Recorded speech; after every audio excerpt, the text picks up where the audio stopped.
L'accord de libre-échange continental africain est célébré comme étant l'opération la plus importante et la plus audacieuse pour l'Afrique. Mais il reste encore beaucoup à faire avant que cela puisse profiter aux peuples du continent. Mais la décision la plus importante, je suppose, qui montre la voie à suivre pour l'économie est l'adoption de l'accord de la zone de libre-échange avec l'Afrique, qui sera la plus grande opportunité pour les économies du continent. Ça ne peut pas rester juste au niveau de l'Union africaine ou de tous les chefs d'État. Elle doit être cascadée dans tous les pays domestiqués et ainsi de suite. Donc ce processus d'intégration que nous avons entamé devra être vraiment renforcé. Je vois une chose qui est très importante pour moi pour aller de l'avant.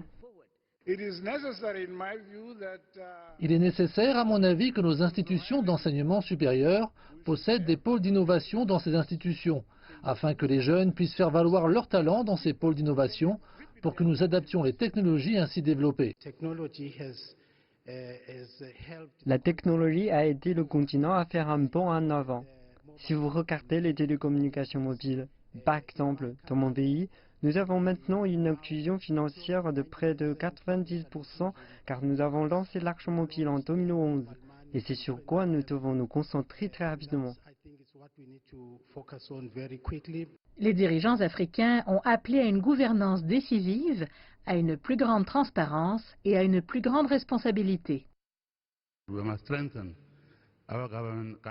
Nous devons renforcer l'architecture de gouvernance de notre gouvernement en étant inclus dans la gouvernance car l'exclusivité signifie conflit, mais l'inclusivité signifie harmonie.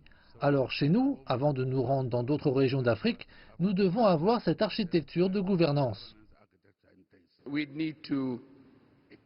Nous devons supprimer toutes les barrières, mettre en place les facilitateurs pour faciliter le libre-échange. En commençant dans nos quartiers, ensuite nous pourrons sortir.